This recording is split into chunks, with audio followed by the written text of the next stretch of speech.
बिस्मिल्लाहिर्रहमानिर्रहीम अस्सलाम वालेकुम डियर स्टूडेंट। आज हम डी कॉम पार्ट 1 की जो फाइनेंशियल अकाउंटिंग की बुक है गुल अमीर मलिक साहब की, तो इसका जो सेकंड चैप्टर है अकाउंटिंग इक्वेशन का, इसका आज हम क्वेश्चन नंबर 6 करेंगे जी क्वेश्चन नंबर 6 में यहाँ पर कहता है show the effect of the following transaction on the accounting equation. तो एक्सरसाइज नंबर 6 हम करने लगे हैं। तो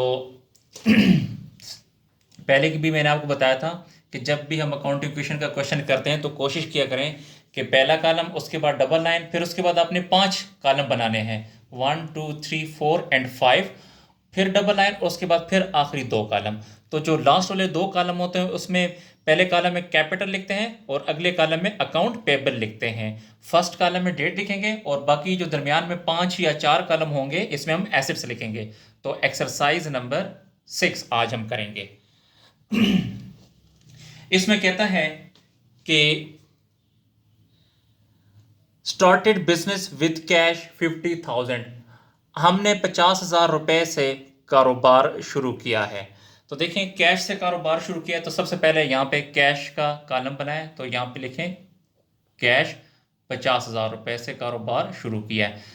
तो जब कैश से कारोबार शुरू किया है तो जितनी कैश से कारोबार शुरू किया जाता है वो सरमाया होता है। सरमाए को आपने यहाँ पर भी लिखना होता है, तो यहाँ पे लिखें 50,000।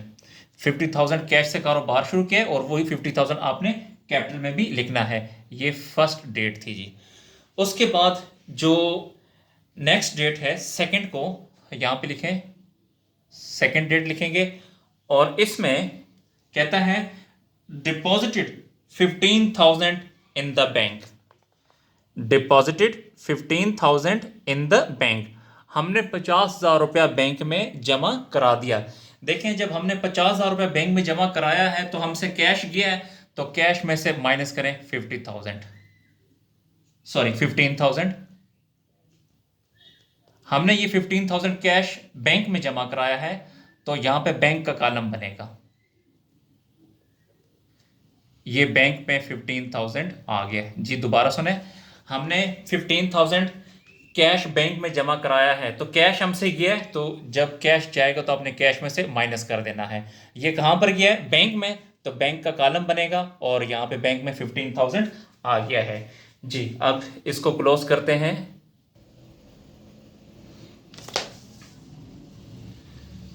जब भी ट्रांजैक्शन हो जाती है तो उस ट्रांजैक्शन को आप क्लोज किया करेंगे। लाइन लगा दें यहाँ पे। लाइन लगाने के बाद ये जो बैलेंसेस हैं इनको आपने नीचे उतारना है।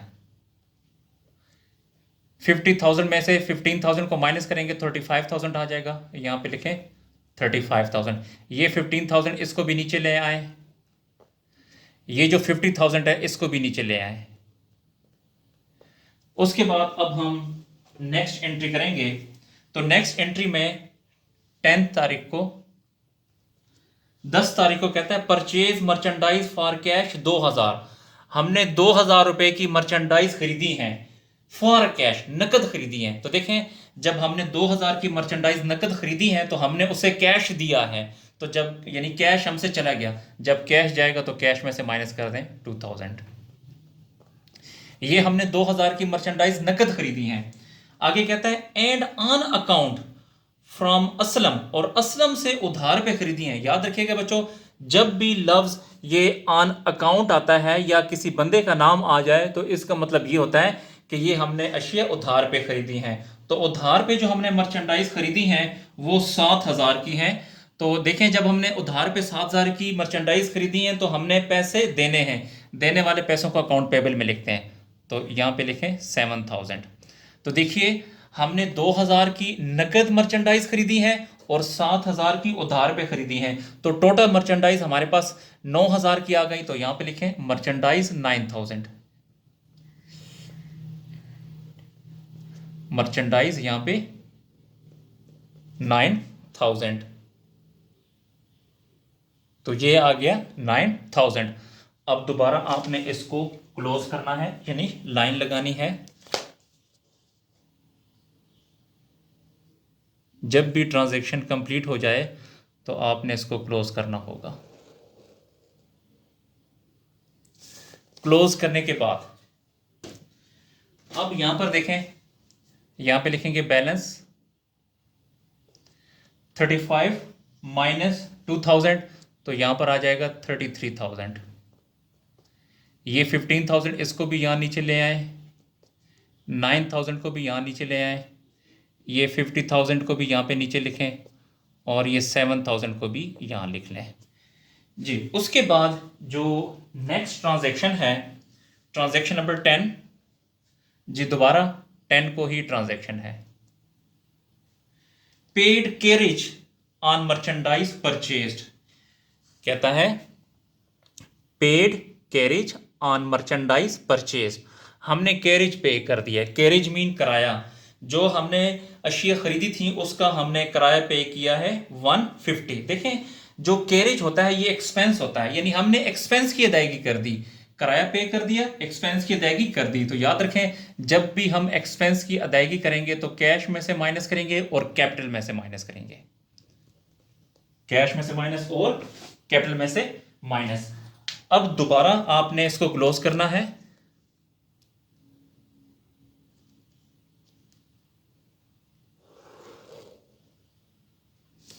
और जो बैलेंसेस होंगे इनको आपने नीचे उतारना है। यहां पे लिखेंगे बैलेंस 33,000 माइनस 150, तो ये आ जाएगा 32,850। ये 15,000 इधर ले आएंगे, 9,000 यहां आ जाएगा, 50,000 माइनस 150, तो ये आ जाएगा 49,850, 49 और 850, ये 7,000 भी यहां पे नीचे आ जाएगा जी। उसके बाद नेक्स्ट 12 को ट्रांजैक्शन है, यहां पे लिखेंगे 12 तारीख को ट्रांजैक्शन है। Purchased furniture for cash 1,000, purchase furniture for cash 1,000, 1,000 का हमने फर्नीचर खरीदा है। देखें जिस बंदे से हमने फर्नीचर खरीदा है उसको हमने 1,000 कैश पे कर दी, तो कैश हमसे चला गया, तो यहां से कैश में से माइनस करें 1,000, ये कैश है, यहां से 1,000 माइनस कर दिया, तो 1,000 का हमने फर्नीचर खरीदा है, तो फर्नीचर का यहां पे कॉलम नहीं, तो यहां पे फर्नीचर का कॉलम बनेगा।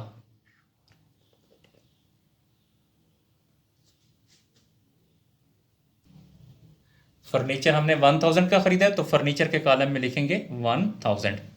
इसके बाद दोबारा आपने इसको क्लोज करना है।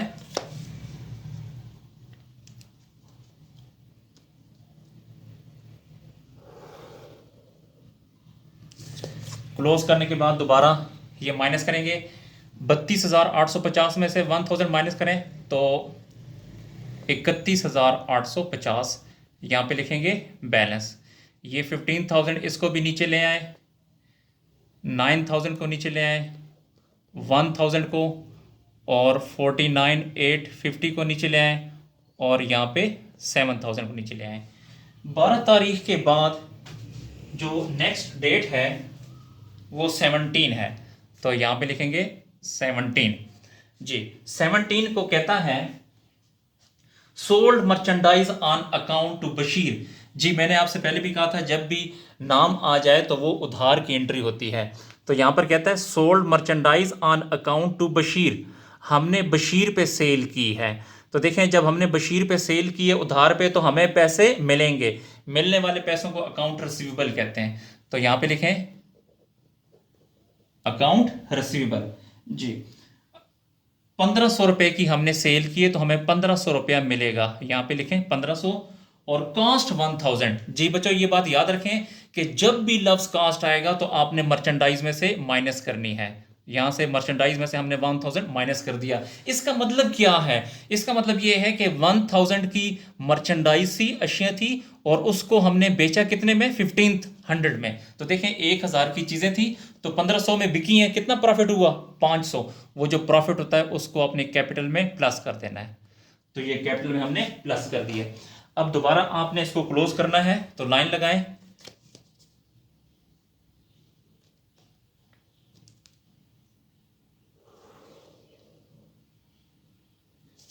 जो बैलेंसेस होंगे इनको आपने नीचे उतारना है।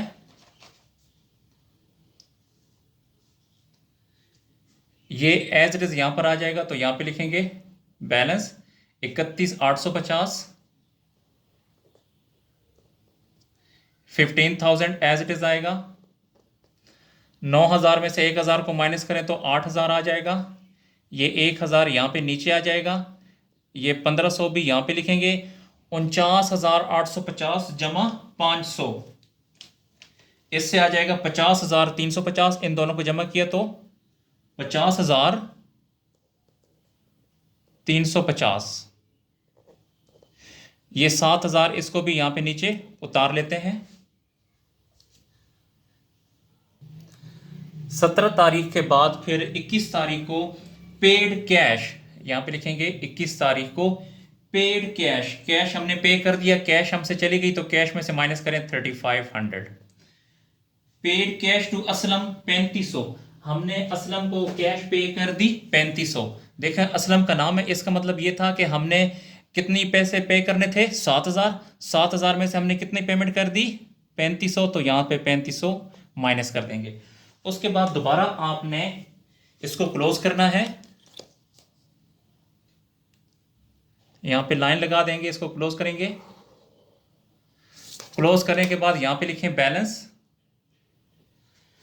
अब आपने इन बैलेंसेस को नीचे उतारना है, तो 31,850 माइनस 3,500, जी कैलकुलेटर में करें शाबाश। 31,850 माइनस 3,500 28,350 आ जाएगा। 28,350। ये 15,000 इसको भी नीचे उतारें, और उसके बाद 8,000 इसको भी नीचे उतार लें। 1,000 को भी यहाँ लिख लें, और 1,500 को भी यहाँ लिख लें। 50,350 को 7,000 में से 3,500 माइनस किया तो यहाँ पे आ गया 3,500 ही बच गया। 7,000 में से 3,500 माइनस किया तो बाकी 3,500 बच गया। उसके बाद 21 के बाद अब हम 25 तारीख को एंट्री करेंगे। 25 तारीख को कहता है रिसीव्ड कैश, कैश आ गया। देखें जब कैश आया तो कैश में इजाफा होगा, जब कैश में इजाफा होगा तो कैश में प्लस कर देंगे। Received cash from Bashir 500, Bashir से 500 रुपये हमें मिल गया। देखें बशीर का नाम है, इसका मतलब ये है कि ये हमें पैसे मिलने थे, उधार की एंट्री है ना, पैसे मिलने थे। तो कितने पैसे मिलने थे 1,500, 1,500 में से हमें कितना मिल गया 500। ये 500 रुपये जो है ये हमें मिल गया है। तो दोबारा अब आपने क्लोज करना है इसको।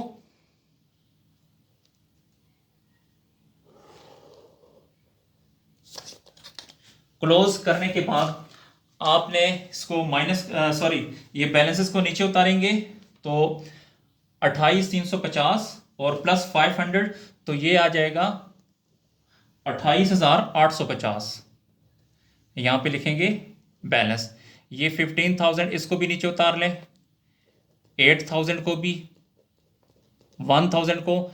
1,500 माइनस 500 तो 1,000 बच जाएगा। यहाँ पे ये आ जाएगा 50,350, और यहाँ पे 3,500 आ जाएगा जी। नेक्स्ट एंट्री है 25 के बाद 31 तारीख को, यहाँ पे लिखेंगे 31 तारीख को एंट्री है paid salaries for the month. देखें paid salaries for the month 2,500 रुपये हमने सैलरी पे कर दी। देखिए हमने सैलरी पे कर दी, यानी हमने कैश पे कर दिया, कैश हमसे चला गया। जब भी कैश जाएगा तो कैश में से माइनस करेंगे। मैंने आपसे कहा था कि जब भी हम एक्सपेंस की अदायगी करेंगे तो कैश में से माइनस करेंगे और कैपिटल में से माइनस करेंगे। तो यहाँ पर कैपिटल में से भी माइनस कर दें, क्योंकि सैलरी एक्सपेंस होता है। जब भी हम एक्सपेंस की अदायगी करते हैं तो कैश में से माइनस और कैपिटल में से माइनस करते हैं। अब इसको क्लोज करते हैं, लाइन लगा दें यहाँ पे, और जो बैलेंसेस होंगे उनको अब आपने नीचे उतारना है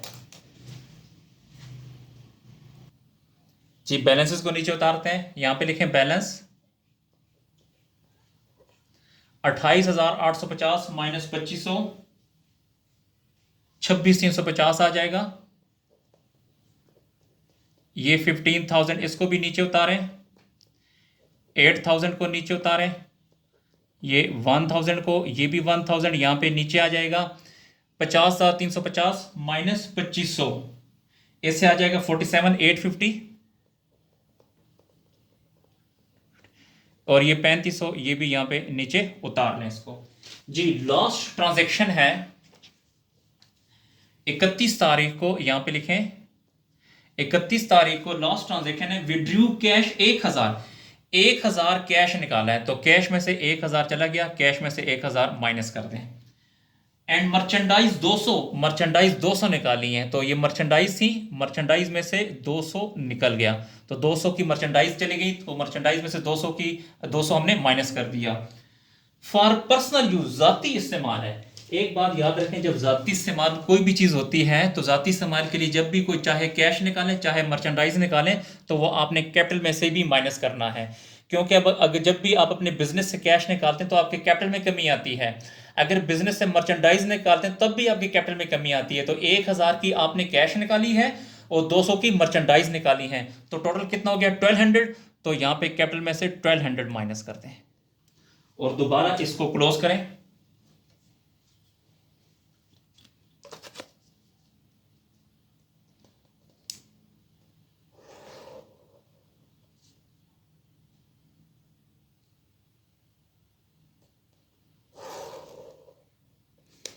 और ये जो बैलेंसेस हैं इनको अब हम नीचे उतारते हैं।